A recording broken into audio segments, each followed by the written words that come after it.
मैं पहले से कह रहा हूं कि आर्थिक सुनामी आने वाली है। देश के हालात को समझ लीजिए, अन्यथा ये देश अंधेरी गुफा में चला जाएगा। इकोनॉमी और जॉब्स में मोड़ चाहिए, जीडीपी में मोड़ चाहिए। मैं पहले से कह रहा हूं कि आर्थिक सुनामी आने वाली है। कोविड से पहले मैं कह रहा था और अब मैं कह रहा हूं कि 100% आर्थिक सुनामी आ रही है। और मैं सरकार से कह रहा हूं, हर रोज कह रहा हूं कि आप प्रिपरेशन करना शुरू कर दीजिए।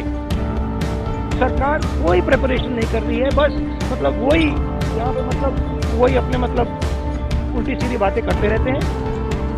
मगर जो फंडामेंटल प्रिपरेशन करनी है हिंदुस्तान को डिफेंड करने के लिए, प्रोटेक्ट करने के लिए, जो राष्ट्रवाद की बात होती है, वो नहीं हो रहा है। और मैं दुख से कह रहा हूँ कि यहाँ पे ऐसा इकोनॉमिक झटका पड़ने वाला है कि करोड़ों लोगों को नुकसान होगा, दुख पहुंचेगा करोड़ों लोगों को, मगर कोई सुन नहीं रहा। चेत जाइए, जाग जाइए, इस देश के हालात को समझ लीजिए, अन्यथा ये देश अंधेरी गुफा में चला जाएगा। और उसके बाद आपके पास कोई विकल्प ही नहीं बचेगा कि आप उस अंधेरी गुफा से बाहर निकले तो कैसे निकले। चाहे वो शिक्षा का क्षेत्र हो, चाहे हेल्थ सेक्टर हो। इतना ही नहीं, जो असंगठित क्षेत्र की स्थिति है, उससे बुरी स्थिति इस देश में सरकारी कर्मचारियों की भी हो सकती है। उनको देने के लिए वेतन सरकारों के पास नहीं बचेगा, कोई कर्ज नहीं देगा, रिजर्व बैंक नोट छापने की स्थिति में नहीं रहेगा। अंतर्राष्ट्रीय तौर पर IMF और वर्ल्ड बैंक जो लोन देते हैं उसका इंटरेस्ट रेट इतना बढ़ा देंगे, या फिर वह अपनी पॉलिसीज को लेकर आएंगे कि उसी लाइन पे आप देश को चलाइए, तभी हम आपको पैसा देंगे। ऐसी स्थिति इस देश के भीतर में आ सकती है, क्योंकि इस देश को संभालने का विजन मौजूदा सरकार में नहीं है।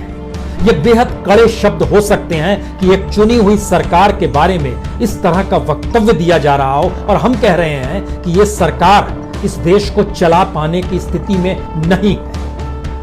क्योंकि इस वक्त जो GDP के आंकड़े आए हैं वो चौंकाने वाले नहीं है, सबसे ज्यादा त्रासदीदायक है।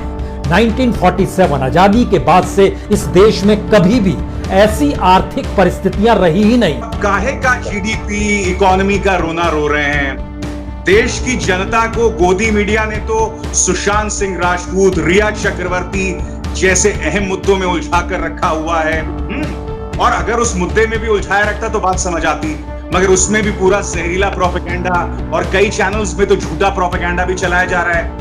देश की जनता को कहां GDP से लेना देना है, कहां उन्हें अर्थव्यवस्था से लेना है गौरव भाई।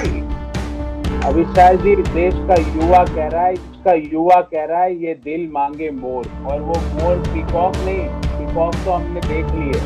और वो कह रहा है हमको इकोनॉमी और जॉब्स में मोर चाहिए, GDP में मोर चाहिए। MORE मोर कह रहा हूँ क्योंकि आजकल मोर एक दूसरा भी चल रहा है, कई लोग मोर के साथ घूम रहे हैं। तो मुझे लगता है युवाओं को, देश के लोगों को, सैलरी क्लास लोगों को, देश के ऐसे व्यक्ति को जो सच्चा हिंदुस्तानी है, जिसको देश से प्यार है, उसको GDP से जरूर सरोकार है। क्योंकि मोर और कुत्तों की बातों से देश नहीं चलता है, मोर और कुत्तों की बातों से नहीं, GDP से देश चलता है। और कोल्हापुरी हवाई चप्पल से देश नहीं चलता है कि कोल्हापुरी हवाई चप्पल होटलों में रख दो, ये एक बहुत बड़ा व्यापार है। व्यापार होता है स्टील बनाने से, सीमेंट बनाने से, रोडें बनाने से, इंफ्रास्ट्रक्चर डेवलप करने से, सॉफ्टवेयर इंडस्ट्री को किस तरह उनकी मांगों को पूरा करने से। मोर के साथ मीटिंग करने की बजाय अगर सॉफ्टवेयर इंडस्ट्री के चैंपियंस के साथ मीटिंग की जाए तो जो सर्विस सेक्टर में डिप आया उसको रोका जा सकता है। कुत्तों की बात करने की बजाय अगर मैन्युफैक्चरिंग सेक्टर की समस्याओं पे बात की जाए तो उनके निदान हो सकते हैं। मैं अहम मुद्दे पर आना चाहूंगा, वो है हमारी इकोनॉमी, क्योंकि ये अपने आप में ऐतिहासिक है कि इकोनॉमी की इतनी बदतर हालत अब देश में दिखाई दे रही है। और जब मैं उस पूरे आंकड़े को देखता हूं तो एग्रीकल्चरल सेक्टर को छोड़ के, जिसमें 0.4% की बढ़ोतरी आई है, बाकी तमाम सेक्टर्स में, कंस्ट्रक्शन हो, पब्लिक एडमिनिस्ट्रेशन हो, मैन्युफैक्चर हो, सब में जबरदस्त गिरावट।